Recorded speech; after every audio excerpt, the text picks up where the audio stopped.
तुम्हारे समाज में जिसे तुम इतना उन्नत मानते हो, तनाव, चिंता, कड़वाहट और क्षमा न करना ऐसी आत्मिक बीमारियां हैं जो तुम्हारे शरीर में उच्च रक्तचाप, हृदय रोग, ऑटो इम्यून विकार और अनगिनत अन्य पीड़ाओं के रूप में प्रकट होती है।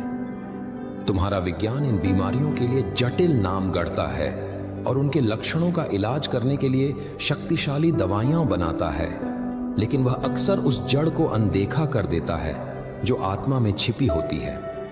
तुम लक्षणों का इलाज करते हो, गोलियां लेते हो, लेकिन उस कड़वाहट की जड़ को अपने दिल में बढ़ने देते हो जिसने तुम्हारे शरीर की प्रतिरक्षा प्रणाली को नष्ट कर दिया है।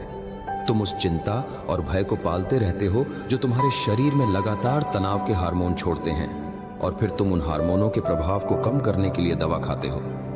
यह एक अंतहीन थका देने वाला चक्र है। याद करो उस महिला को जिसके 12 वर्ष से लहू बह रहा था। सोचो उसकी हालत के बारे में। वह न केवल शारीरिक रूप से कमजोर और एनीमिक थी, बल्कि व्यवस्था के अनुसार वह लगातार अशुद्ध थी।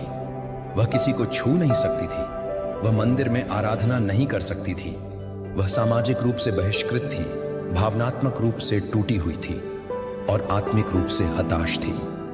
उसने अपना सारा पैसा डॉक्टरों पर खर्च कर दिया था, लेकिन वह और भी बदतर होती गई। उसने क्या किया? उसने किसी नई तकनीक या प्रक्रिया पर विश्वास नहीं किया, उसने मुझ पर विश्वास किया। उसके मन में एक कट्टरपंथी, लगभग दुस्साहसी विश्वास पैदा हुआ। उसने सोचा, यदि मैं केवल उसके वस्त्र के किनारे को छू लूं तो मैं चंगी हो जाऊंगी। उसका विश्वास एक निष्क्रिय आशा नहीं थी, यह एक सक्रिय गतिशील शक्ति थी। वह भीड़ में से धक्का मुक्की करती हुई आगे बढ़ी, अपनी कमजोरी और शर्म के बावजूद, और उसने मेरे वस्त्र के किनारे को छू लिया। उस क्षण जब उसके विश्वास ने मेरी सामर्थ्य से संपर्क किया तो एक दिव्य विस्फोट हुआ। मैंने तुरंत महसूस किया कि मुझ में से सामर्थ्य निकली है। मैंने रुककर पूछा, मुझे किसने छुआ? मेरे शिष्य उलझन में थे। गुरु, उन्होंने कहा, भीड़ तुम पर गिरी पड़ रही है और तुम पूछते हो कि मुझे किसने छुआ। लेकिन मैं जानता था कि यह एक आकस्मिक स्पर्श नहीं था, यह विश्वास का स्पर्श था। और जब वह कांपती हुई महिला सामने आई और सच बताया, तो मैंने उससे क्या कहा? मैंने यह नहीं कहा, मेरी सामर्थ्य ने तुझे चंगा किया है।